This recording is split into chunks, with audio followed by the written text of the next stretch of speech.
कहानी की शुरुआत में बताया जाता है कि एक एस्ट्रॉयड के पृथ्वी से टकराने के 5 साल बाद दुनिया की 75% जनसंख्या खत्म हो गई। एस्ट्रॉयड के टुकड़े अभी भी पर्यावरण में मौजूद थे, हवा दूषित हो गई और बची हुई रेडिएशन अभी तक असर दिखा रही थी। भूकंप और तूफान जैसी चीजें धरती पर आम हो गई। इंसानों के पास बंकर में रहने के अलावा कोई दूसरा रास्ता नहीं था। अब हम जॉन नाम के एक आदमी को देखते हैं जो ग्रीनलैंड के एक बंकर में अपने परिवार के साथ रहता है। वो एक इंजीनियर के तौर पर काम करता है, लेकिन साथ ही एक जासूस भी है, जिसका मतलब है कि उसे एक खास सूट पहनकर कभी कभी बंकर से बाहर जाकर दुनिया के हालात को जांचना पड़ता है। एक दिन उसे जमीन पर एक दरार खुली हुई दिखी और उसे एहसास हुआ कि ये दरारें धीरे धीरे बड़ी होती जा रही हैं। फिर जॉन बीच पर गया और वहाँ उसने कुछ लाइफ बोट्स और एक टूटी हुई शिप को देखा। सबसे पहले उसने हर लाइफ बोट को चेक किया, लेकिन उनमें से किसी में भी उसे कुछ काम का नहीं मिला। तो फिर वो शिप के अंदर घुस गया और वहाँ उसे कुछ काम की चीजें मिल गई,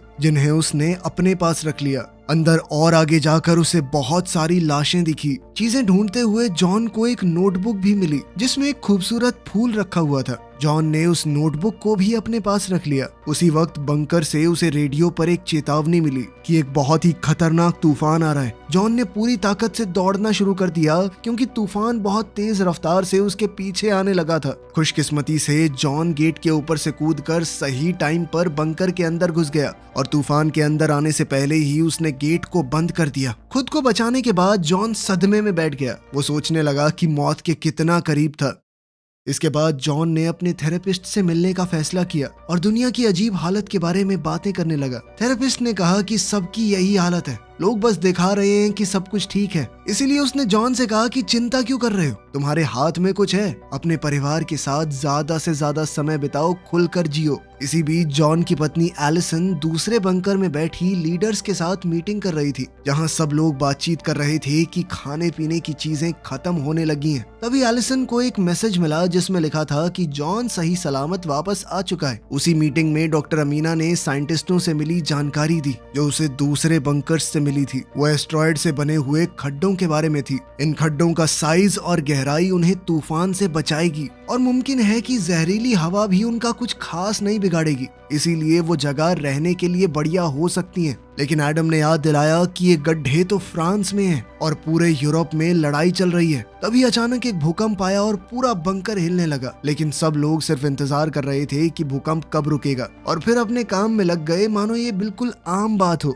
मीटिंग में कोई कहने लगा कि ये भूकंप और ज्यादा तेज होने लगे हैं। फिर एलिसन ने सबको याद दिलाया कि बाहर कुछ लोग अभी भी फंसे हुए हैं, हमें उनकी भी मदद करनी होगी। लेकिन एडम कहने लगा कि हमारे पास और लोगों को रखने के लिए चीजें नहीं है और साथ ही वो आएंगे पता नहीं किस तरह की बीमारी ले आए, इसीलिए इस चीज को तो छोड़ देना चाहिए। लेकिन एलिसन कहने लगी कि वोटिंग करके ही पता चलेगा लोग क्या चाहते हैं। हाथ उठे और ज्यादातर लोगों ने एलिसन का साथ दिया। इसीलिए ये तय हुआ कि कल बर्फ पर चलने वाली एक गाड़ी को भेजा जाएगा। बाद में जब जॉन बंकर की पाइप्स को ठीक कर रहा था, तभी एलिसन ने अपने बेटे नेथन को बाहर देखा। इस बात से वो बहुत गुस्सा हुई कि बीमार हो जाओगे, अंदर आओ जल्दी। अंदर अपने कमरे में नेथन टॉर्च का इस्तेमाल करके अपनी बेडशीट में किए गए छेदों से लाइट मार रहा था, जिससे ऊपर की दीवार पर सितारे बन जाते और उसे ऐसा महसूस होता कि वो आसमान को देख रहा है।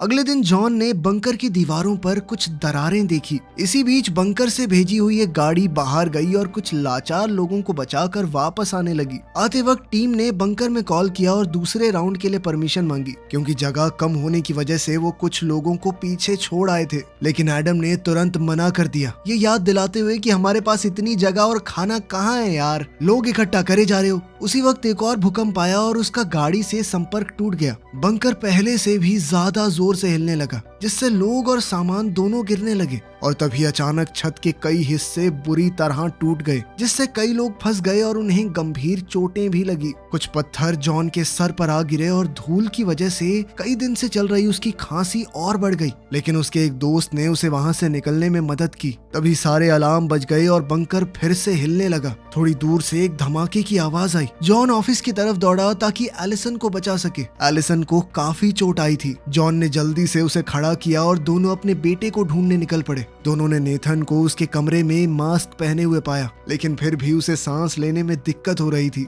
जॉन ने अपने परिवार से कहा कि जितना जल्दी हो सके सामान पैक करो, तब तक मैं और मास्क लेकर आता हूँ ताकि वो ये बंकर छोड़ सकें। सभी लोग घबराहट में इधर उधर भाग रहे थे, लेकिन जॉन फिर भी लॉकर्स तक पहुंचा और मास्क लेकर आया, जिसके बाद नेथन थोड़ा बेहतर महसूस करने लगा और परिवार ने बाहर निकलने के लिए तैयारी कर ली। जब बंकर का हिलना डुलना बंद हुआ, दीवारें भी टूटने लगी। बाहर के रास्ते पर एक परेशान भीड़ जमा हो गई, लेकिन गेट सिर्फ आधा ही खुला था और इस दरवाजे से निकलना मुमकिन नहीं था। इसलिए जॉन अपने परिवार को पीछे वाले रास्ते की तरफ ले गया। बदकिस्मती से पीछे का रास्ता भी टूट गया था। कोई और रास्ता ना होने की वजह से जॉन ने अपने परिवार को रेंगते हुए आगे बढ़ने को कहा। जैसे तैसे वो लोग दरवाजे के पास पहुंचे और जॉन ने दरवाजे का बटन दबाया, लेकिन भारी इंजन की वजह से बंकर और बुरी तरह टूट गया। पर कम से कम वो लोग सही सलामत बाहर पहुंच गए। बाहर भी तगड़ी भगदड़ मची हुई थी। जब जमीन में पानी के धमाके होने लगे तो दोनों ने नेथन को खो दिया और उसे ढूंढने के लिए वापस भागे। उन्होंने देखा कि नेथन अमीना की मदद कर रहा था जो गिर गई थी। वो लोग अमीना को भी अपने साथ ले गए और बीच की तरफ भागने लगे, जहां बचे हुए लोग बोट्स पर चढ़कर अपनी जान बचाने की कोशिश कर रहे थे। इतने ज्यादा लोग इकट्ठा हो गए कि एक बोट तो पलट ही गई, जिसके बाद वो सभी लोग पानी में जा गिरे। कुछ बेचैन और मजबूर लोग इस मौके का फायदा उठाकर एडम का मास्क छीनने की कोशिश करने लगे, इसलिए एलिसन और जॉन उसे बचाने के लिए दौड़े। पर फिर एक आदमी ने जॉन पर झपटकर उसका मास्क छीन लिया, लेकिन फिर भी किसी तरह वो और एलिसन एडम को खींचकर किनारे तक ले आए। अब सिर्फ एक ही बोट बची थी तो जॉन अपने परिवार और कुछ लोगों को जल्दी से उस पर चढ़ने का रास्ता दिखाने लगा। एलिसन ने चाहा कि जितने ज्यादा लोगों को वो बचा सकें उतनों को बचा लें, लेकिन कैप्टन बोल पड़ा कि ज्यादा वजन हो जाएगा, बोट डूब जाएगी। इसलिए मजबूरी में लोगों के मुंह पर ही दरवाजा बंद करना पड़ा। बाहर खड़े लोग बोट से चिपक गए जब तक बोट चल नहीं पड़ी। उसी पल एक बहुत बड़ी लहर सामने आई और बीच से टकराकर उन लोगों को अपने साथ ही ले गई। जॉन की बोट भी उस लहर में जोर से इधर उधर उछली,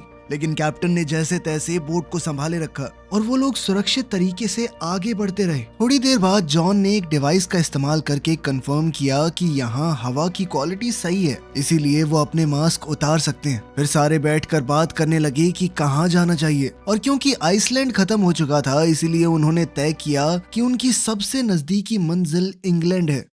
कुछ घंटे बाद बोट ने काम करना बंद कर दिया, पर फिर जॉन ने इंजन चेक किया और उसे ठीक कर दिया, जिससे वो दोबारा अपना सफर जारी रख सके। जब रात हुई तो नेथन बहुत खुश हुआ क्योंकि आखिरकार उसे तारे दिख ही गए। कुछ दिन बाद बोट फिर से रुक गई क्योंकि उसमें तेल खत्म हो गया था। अब किसी के पास कोई रास्ता नहीं था तो उन्होंने बोट को समुद्र की लहरों के भरोसे छोड़ दिया कि वो उन्हें कहीं तो लेकर जाएंगी। काफी लंबे इंतजार के बाद आखिरकार बोट जमीन तक पहुंच गई। सबने बाहर देखा तो हैरान हो गए जब उन्हें पता चला कि वो लिवरपूल में है। जॉन ने अपने डिवाइस से कंफर्म किया कि हवा यहाँ पर साफ है, पर अब उन्हें जल्द से जल्द रहने के लिए जगह ढूंढनी होगी। लेकिन जब उन्होंने नीचे देखा तो पता चला कि एरिया का एक हिस्सा पानी में डूब चुका है। जॉन ने एक चप्पू लिया और बोट को चलाना शुरू किया, जब तक बोट आखिरकार एक सूखी सड़क से टकरा नहीं गई। सभी बोट से उतरे और देखा कि शहर बिल्कुल सूना लग रहा था। उन्हें सड़क पर कुछ लोग दिखे तो वो उनका पीछा करने लगे और एक ऐसी जगह पहुंच गए जहां लोग किसी तरह जिंदा रहने की कोशिश कर रहे थे।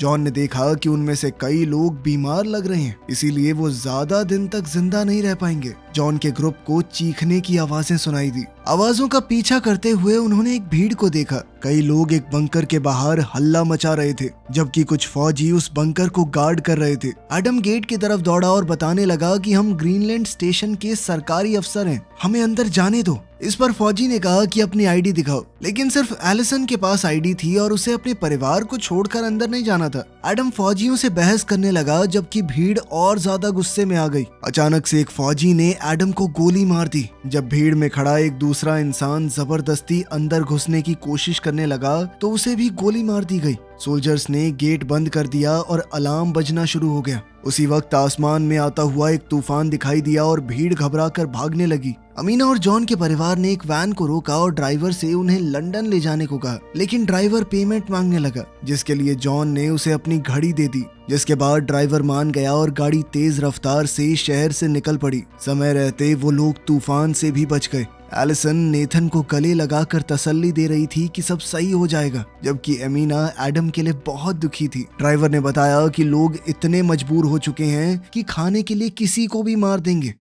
कुछ घंटे बाद वैन जंगल के बीच में थोड़ी देर के लिए रुक गई। तब जॉन ने ड्राइवर से पूछा कि तुम्हें फ्रांस की हालत के बारे में कुछ पता है? पर ड्राइवर कहने लगा कि वो इलाका बहुत ज्यादा खतरनाक है और मुझे तो एस्ट्रॉयड के खड्डे वाली वो बात झूठ सी लगती है कि वहाँ पर बहुत बढ़िया जमीन है, पानी है, सब कुछ है। अचानक उन्हें अजीब सी आवाज सुनाई दी तो उन्होंने देखा कि आसमान से अभी भी एस्ट्रॉयड के कई टुकड़े गिर रहे हैं। सभी लोगों ने तुरंत जल्दी से पेड़ों को पकड़ लिया ताकि वो हवा के साथ उड़ ना जाएं। लेकिन तभी वो ड्राइवर कहने लगा कि वो वैन ही मेरा सब कुछ है। वो अपनी वैन को बचाने के लिए दौड़ पड़ा, लेकिन इसी दौरान टुकड़े जमीन पर गिरने लगे और उनमें से एक ने ड्राइवर के साथ साथ वैन को भी तबाह कर दिया। जब ये टुकड़ों की बारिश खत्म हुई तो हमारे 4 बचे लोगों ने वैन से अपने बैग और काम की जो भी चीज मिल सकी निकाल ली और अब पैदल ही आगे का सफर जारी रखा। आखिरकार वो लंदन पहुंच गए और एक बहुत बड़ी बिल्डिंग का दरवाजा खटखटाने लगे। दरवाजा खुला पर अचानक से मैकेंजी नाम की औरत ने उन पर बंदूक तान दी, लेकिन इत्तेफाक से ये लोग मैकेंजी के पुराने दोस्त थे। उसने तुरंत बंदूक नीचे कर ली और उन्हें अंदर आने दिया। फिर उसने उन्हें बिल्डिंग के अंदर घुमाया और बताया कि ये बिल्डिंग एक रिटायरमेंट होम है, इसीलिए यहाँ रहने वाले सारे लोग बुजुर्ग हैं। मैकेंजी ने बताया कि मैंने पूरी बिल्डिंग को सील कर दिया है और कुछ सोलर पैनल्स की मदद से जनरेटर चल रहा है, वो हवा को साफ करता रहता है। सबने खाना पीना खाया और खूब बातें करने लगे। जॉन ने अब मैकेंजी से फ्रांस के उन गहरे गड्ढों के बारे में पूछा। मैकेंजी ने कहा कि मैंने अफवाहें तो सुनी है, लेकिन मैं नहीं जानती वो सच है या नहीं। बाद में एलिसन सोने की कोशिश कर रही थी, लेकिन सोए कैसे? जॉन बाथरूम में बार बार खांस रहा था। जब उसने सिंक में देखा तो उसे खून दिखाई दिया। जॉन ने टालने की बहुत कोशिश की, लेकिन एलिसन ने कहा कि सच बताओ प्लीज। इसलिए जॉन ने आखिरकार अपना राज खोला। वो कहने लगा कि बंकर में एक डॉक्टर ने बताया था मुझे कि जब खून आने लगे तो सिर्फ 6 से 8 हफ्ते बचे हैं जीने के। ये सुनकर एलिसन पूरी तरह टूट गई। वो कहने लगी कि हम लोग यहीं रुक जाते हैं 2 महीने, तुम अपने आखिरी दिन आराम से बिता लो। लेकिन जॉन ने कहा कि मैं यहाँ नहीं मरने वाला, मैं तुम्हें और हमारे बेटे को सही सलामत फ्रांस तक लेके जाऊंगा। वहीं तुम्हारे लिए एक नया घर ढूंढने के बाद शांति से मर पाऊंगा मैं। अगले दिन मैकेंजी ने उन्हें रिटायरमेंट होम में खड़ी एक पुरानी गाड़ी सौंप दी ताकि वो लोग सुरक्षित अपनी जगह तक पहुंच पाएं। उसने जॉन के हाथों में एक बंदूक भी थमा दी ताकि वो अपनी और अपने परिवार की सुरक्षा कर सके। मैकेंजी ने उन्हें आखिरी बार गले लगाया और फिर चारों वहां से रवाना हो गए। कुछ घंटे बाद जब वो शहर के किनारे से गुजर रहे थे तो जॉन ने देखा कि नेथन उदास लग रहा है और वो आपस में बातचीत करते हुए कोई गेम खेलने लगे। पर तभी अचानक एक गोली खिड़की को तोड़ते हुए सीधा अमीना को जा लगी, जिसकी मौके पर ही मौत हो गई। झाड़ियों में छुपे कुछ आदमी उन पर लगातार गोलियां चलाते रहे, लेकिन उन्होंने इंजन को निशाना नहीं बनाया क्योंकि उनका मकसद कार को चुराना था। जॉन ने तुरंत गाड़ी के पीछे पोजीशन ले ली और जवाब में गोलियां चलाना शुरू कर दिया। जैसे जैसे लुटेरे पास आते गए जॉन ने उन्हें एक एक करके मार गिराया। अब सिर्फ एक आदमी बचा था, लेकिन जॉन की गोलियां खत्म हो गई। मगर एलिसन के पास दूसरी बंदूक थी और उसने आखिरी आदमी को गोली मार दी, इससे पहले कि वो उन्हें कुछ नुकसान पहुंचाता। एक दूसरे को तसल्ली देने के बाद उन्होंने मिलकर एक गड्ढा खोदा और एमिना को दफना दिया। जॉन अपनी दोस्त को अलविदा कहते हुए एक प्रार्थना करने लगा, जिसे नेथन ने बड़े गौर से सुना। कुछ घंटे बाद परिवार एक बड़े से रेगिस्तानी इलाके में पहुंच गया। वो समझ गए कि ये जगह इंग्लैंड और फ्रांस के बीच में जो समुद्र हुआ करता था वो है। यहाँ से पानी हट चुका था तो कम से कम उन्हें बोट की जरूरत तो नहीं पड़ेगी। रास्ते में उन्हें कई सारे समुद्री जहाज पड़े हुए मिले। थोड़ा आगे जाकर उन्हें कुछ लोग दिखाई दिए। थोड़ा देखने पर उन्हें पता चला कि जमीन के बीच में एक बहुत बड़ी दरार है और उन्हें इस दरार के उस तरफ ही जाना है। यहाँ पहुंचना होगा रस्सियों से बने हुए खतरनाक पुल से। ये देखकर नेथन बहुत ज्यादा डर गया और कहने लगा कि मैं नहीं जा रहा उधर। तब जॉन उसे हिम्मत देते हुए सबसे पहले गया। पूरे परिवार ने धीरे धीरे बहुत संभल कर रस्सी पार करना शुरू किया। जब जॉन को अचानक से खांसी आई तो वो लगभग फिसल ही गया था, लेकिन उसने तुरंत खुद को संभाला। तभी अचानक बहुत तेज हवाएं चलने लगी और हवा ने पुल को जोर जोर से हिलाया, लेकिन अभी भी सबने खुद को किसी तरह बचाए रखा। किस्मत से हवा जल्दी ही रुक गई और परिवार आगे बढ़ता रहा और बीच में एक चट्टान तक पहुंच गया। वहां से 2 सीढ़ियां दूसरी तरफ जा रही थी। वो लोग सीढ़ियों के बीच में ही पहुंचे थे। अचानक से जोरदार भूकंप आ गया। किस्मत से तीनों में से कोई नहीं गिरा। वो तीनों आगे बढ़ने लगे ही थे कि तभी अचानक से दूसरा भूकंप आया। इस बार दोनों तरफ की चट्टानें टूटने लगी जल्द ही रस्सियों से बना हुआ वो पुल भी टूट गया। कई सारे लोग खाई में नीचे गिर के मर गए। दूसरी सीढ़ी पर मौजूद एक आदमी ये देखकर डर गया और उसने जल्दी से दूसरी तरफ पहुंचने के लिए अपने आगे लगे हुए आदमी को धक्का देकर खाई में गिरा दिया, लेकिन फिर वो सीढ़ी पूरी फिसलने लगी। इसीलिए वो आदमी छलांग मार के नेथन के ऊपर कूद गया। इसी के साथ दूसरी सीढ़ी नीचे खाई में गिर गई। परिवार ने नेथन को पकड़ के रखा जबकि वो आदमी फिसल कर अपनी मौत की तरफ चला गया। नेथन को उसके माँ बाप ने वापस ऊपर चढ़ने में मदद की और फिर किसी तरह सीढ़ी को पार कर लिया। अब उनके पास पैदल चलने के अलावा कोई चारा तो था नहीं, लेकिन चाहे वो जितना भी चलते जाएं सिर्फ एक वीरान जमीन ही नजर आती थी। तभी अचानक से उन्हें गोली चलने की आवाज सुनाई दी और उन्होंने डेनिस नाम के एक आदमी को उन पर बंदूक ताने हुए देखा, लेकिन उसने बंदूक को नीचे कर लिया जब उसे एहसास हुआ कि ये लोग लुटेरे नहीं हैं। वो उन्हें सीधा अपने घर ले गया। कुछ ही देर में जॉन और उसका परिवार फ्रांस पहुंच गया।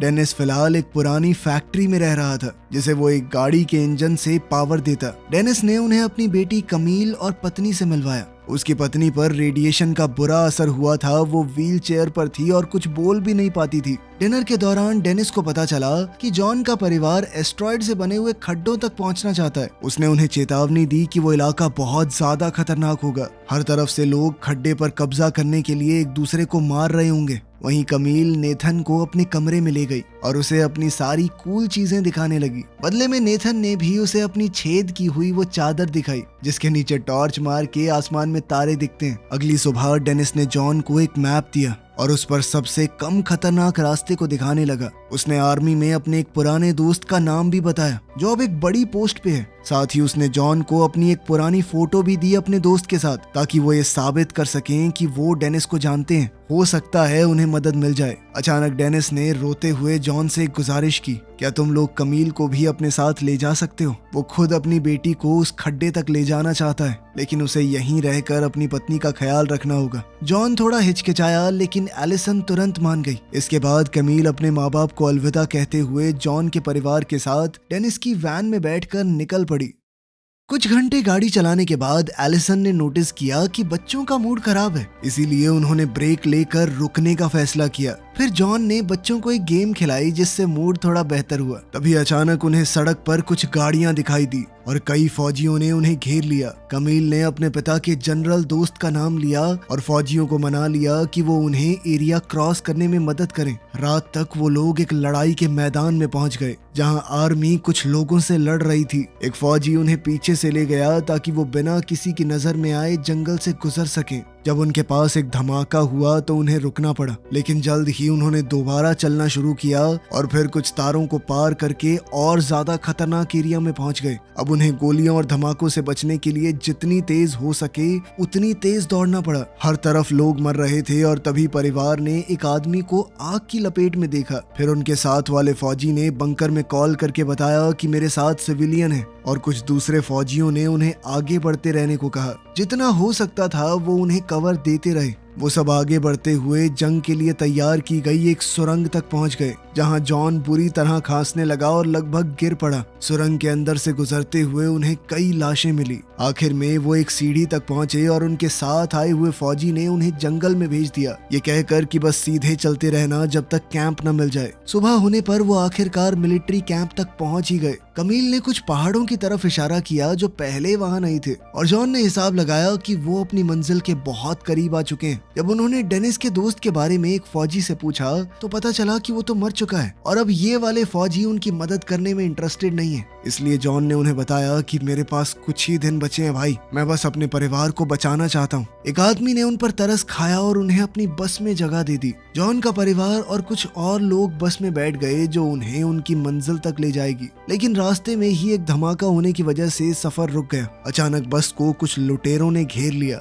इसके लिए एक फौजी बाहर निकलकर लड़ने लगा, लेकिन लुटेरों ने उसे तुरंत गोली मार दी। फिर एक बदमाश ने ड्राइवर को भी मार दिया और सभी को बस से उतरने पर मजबूर किया। जॉन ने अपने परिवार को तो बाहर भेज दिया लेकिन खुद पीछे ही रुक गया ताकि उस लुटेरे पर झपट सके। आवाज सुनते ही बाहर जब एक दूसरे लुटेरे ने अंदर जाने की कोशिश की तो पैसेंजर्स में से एक ने उसके सर पर पत्थर दे मारा। तभी बस के अंदर से 2 गोलियां चलने की आवाज आई। जॉन अपने हाथ में बंदूक लिए बाहर निकला और सब लोग खुश हो गए, लेकिन जॉन को भी गोली लग चुकी थी। सब लोग बस में बैठ गए। नेथन ने जॉन के जख्म पर दबाव बनाए रखा जबकि एलिसन ने बस चलाई। कुछ ही देर में वो एक नए बने हुए पहाड़ की चोटी तक पहुंच गए और परिवार जॉन को संभालते हुए तब तक चलता रहा जब तक उन्हें अपनी मंजिल नहीं दिख गई। सभी अफवाहें सच निकली। एस्ट्रॉयड से बना हुआ एक खड्डा एक बेहद खूबसूरत जगह थी जहां उपजाऊ जमीन थी, कोई प्रदूषण नहीं था। एक नई जिंदगी शुरू करने के लिए ये बेहतरीन जगह है। उसी पल जॉन गिर पड़ा और उसके परिवार ने हर तरफ से उसे घेर लिया, उसकी मौत से पहले एक आखिरी बार अलविदा कहने के लिए। जॉन की मौत पर सब लोग फूट फूट कर रोने लगे और आखिरकार नेथन ने अपने पिता के लिए वही प्रार्थना कही जो उसने पहले सुनी थी। वीडियो पसंद आई तो लाइक कर देना, चैनल को सब्सक्राइब कर लेना। मिलते हैं अगली वीडियो में।